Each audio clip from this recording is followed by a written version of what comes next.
Hi, Hanshi Kaufman here. Today I'm going to talk to you about one of my books entitled Napoleon Means Business. This is it. That's the cover. Okay? Available at Hanshi, HANSHI.com/books. Napoleon is one of the most illustrious generals in history. And what he did, aside from the obvious, before his downfall, Napoleon met his Waterloo and all of that, he created an empire essentially out of nothing. And the results of his efforts and energies are still in evidence today throughout the world. He's one of the most highly studied generals. He's one of the most highly recognized names in history. And even though he was, shall we say, flawed with extraordinary arrogance, he did accomplish profound things. This book that I have constructed over here is based on 122 of his war maxims.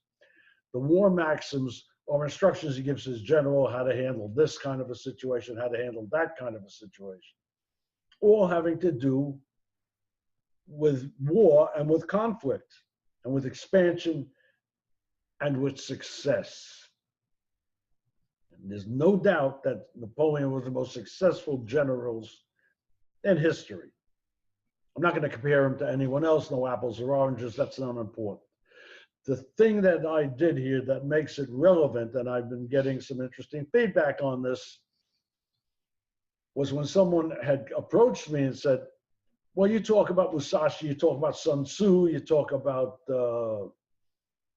Minamoto, all these great Asian generals, great Asian warriors.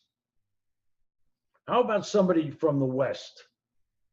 Okay, well, I happen to know for a fact, for example, that any of the tenets of conflict, any of the tenets of war, all stem from the same source. And that's the implicit, extreme desire to be successful.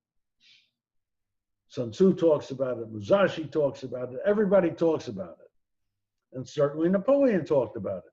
What I have done is taken his 122 war maxims and interpreted them as business maxims, how to handle certain examples. Okay, I can give you some examples. I can read directly from the book. For example, I just opened it up, Maxim 54. If the battle situation you find yourself in does not permit the deployment of a garrison to maintain and to remain for the defense of the town you have taken, you must still ensure that you have destroyed all facilities that can aid the enemy in a reprisal. Take every means to leave the citadel indefensible. That's Napoleon's words. What I have done, and 122 of them, as a matter of fact, the business commentary. Once the initial takeover has begun, it is essential to keep your staff on the ready to dissuade any form of market interference by the opposition. Remember, we're talking about business, okay? All of your staff must be in compliance with your goals. This cannot be repeated enough. If they are not, for any reason, regardless of what you may presume others would think of you, get rid of them immediately and replace them accordingly. Based on Napoleon's words, converted and interpreted for contemporary life, there you have it. Napoleon Means Business. One of my favorite works, by the way, that I have done. Get it and read it. Hanshi.com/books. You have any questions, you can always get to me by sfk422@gmail.com.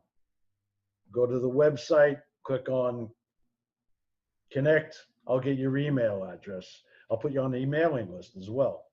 Listen, if you like what you're hearing, click subscribe, click like, add any comments you want. If you don't like what you're hearing, tell me you don't like it, but put the comments down. I'll get back to you. sfk422@gmail.com. That's direct to me. Be talking about all of my other books as we go along. And I'll be extrapolating different aspects of them to make it convenient for you. And let me leave you with just this one thought of what Napoleon said,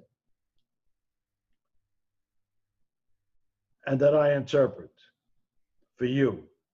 Wise management will always see that their staff is adequately provided for. Simple as that. Hey, thanks for watching.